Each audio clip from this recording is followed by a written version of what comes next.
2।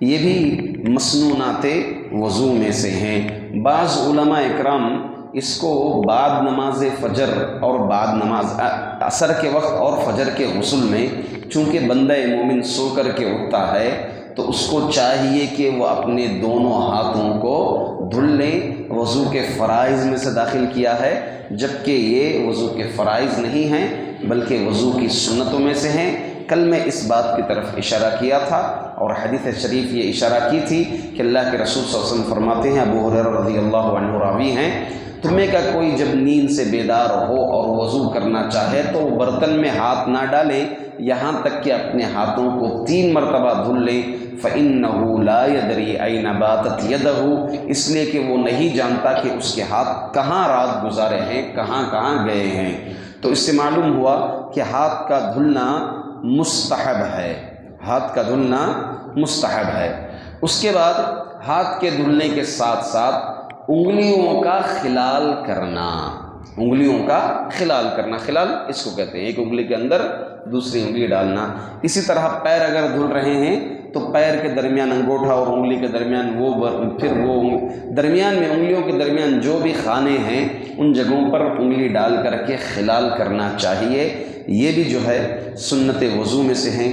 چنانچہ اللہ کے رسول صلی اللہ علیہ وسلم بیان فرماتے ہیں، اسبغ الوضوء وخلل بین الاصابع وبالغ فی الاستنشاق الا ان تکون صائما، وضو مکمل کرو، ہاتھ اور پاؤں کی انگلیوں میں خلال کرو، اور اگر روزے سے نہ ہو تو ناک میں پانی خوب اچھی طرح بڑھاؤ، ناک میں پانی خوب اچھی طرح بہاؤ اگر روزے سے نہیں ہیں تو۔ اگر روزے سے ہیں تو نارمل ناک جو ہے چھنک لینا چاہیے، کیونکہ اندیشہ ہوتا ہے پانی جو ہے حلق میں جانے کا، کیونکہ لنک یہاں سے بھی ہے، حلق سے بھی ہے، آنکھ سے بھی ہے، حلق میں پانی جانے کے کئی راستے ہیں۔ تو کتنے ہو گئے سنتیں؟ 4 ہو گئی۔ کیا کیا گنائیے؟ مسواک کرنا، بسم اللہ پڑھنا، دونوں ہاتھ دھلنا، پھر انگلیوں میں خلال کرنا، 4 ہو گئے۔ چلیے نمبر 5، چہرہ دھوتے وقت اگر گھنی داڑھی ہو تو خلال کرنا، یہ سنت ہے۔ داڑھی 2 طرح کی ہوتی ہے، ایک ہوتی ہے ہلکی اور ایک ہوتی ہے گھنی۔ ہلکی داڑھی کا مطلب یہ ہے کہ ایسی داڑھی جس کے اندر سے وہ جلد نظر آتی ہے، اس کو بولتے ہیں ہلکی داڑھی، کامن داڑھی۔ دوسری داڑھی جو گھنی داڑھی ہے جس میں اندر کا چہرہ تھوڑی وغیرہ نہیں دکھتی، اس کو بولتے ہیں گھنی داڑھی۔ ایسی داڑھی اگر ہے تو خلال کرنا سنت ہے۔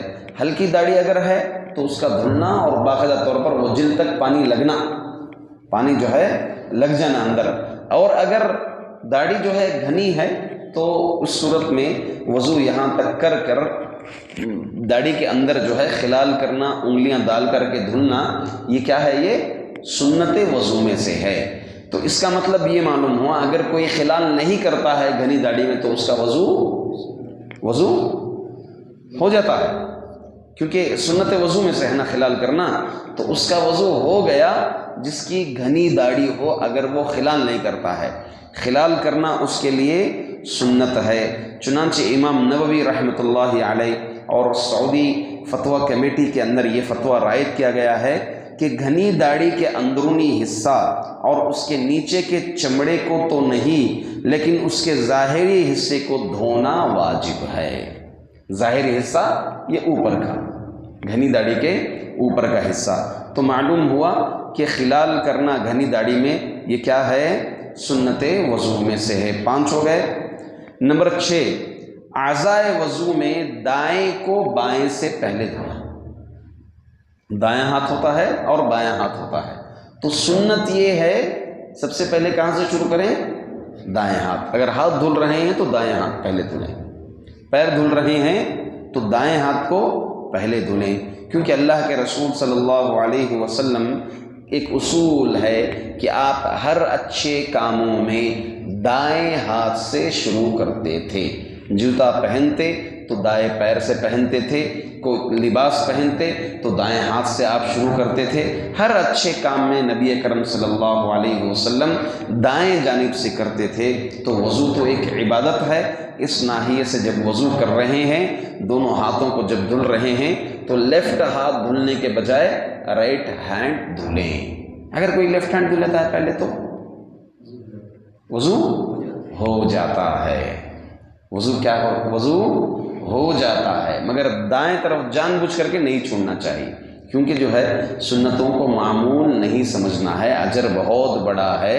ہاں اگر کبھی کبھی جواز کے لیے اگر بایاں دھل دیں تو انشاءاللہ العزیز وضو کے نقص میں سے، وضو کے نہ ہونے میں سے انشاءاللہ العزیز کوئی حرج نہیں ہے، کوئی مسئلہ نہیں ہوگا۔ اسی طرح اعضائے وضو کو اس کے واجبی حد سے زیادہ دھونا۔ واجب کتنا ہے یہاں پر؟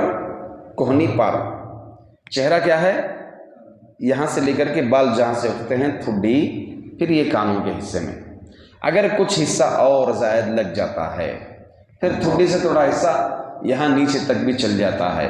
کوہنی دھو رہے ہیں، دھلتے سمے کوہنی کے اوپر تک جہاں تک ہو سکے پانی چلے جائیں، ٹخنے دھلتے وقت تھوڑا بہت اوپر آ جائیں، تو یہ سنت وضو میں سے ہے۔ کس میں سے ہے؟ سنت وضو میں سے ہے، کیونکہ حدیث مشہور و معروف حدیث ہے اللہ کے رسول صلی اللہ علیہ وسلم کی، ان امتی یاتون یوم القیامت غرا محجلین من اثر الوضو فمن استطاع منکم ان یطیل غرته فلیفعل۔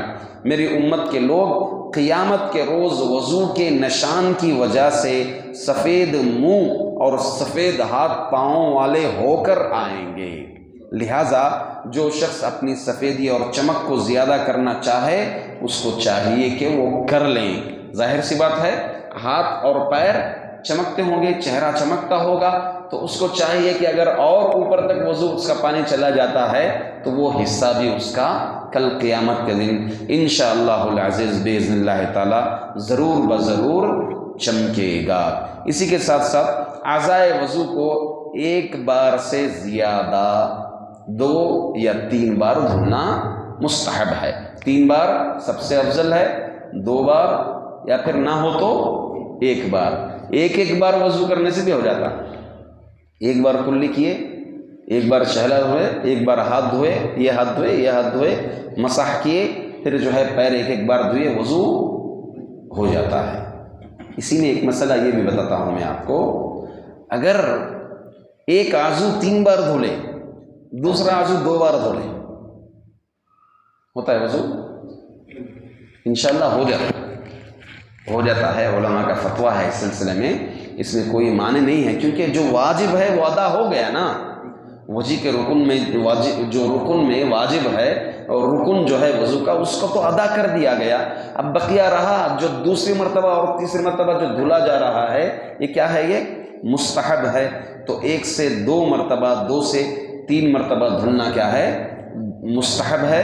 اللہ کے رسول صلی اللہ علیہ وسلم کی حدیث بھی ہے کہ 1 بار، 2 بار، 3 بار اعضائے وضو کو دھلا جائے۔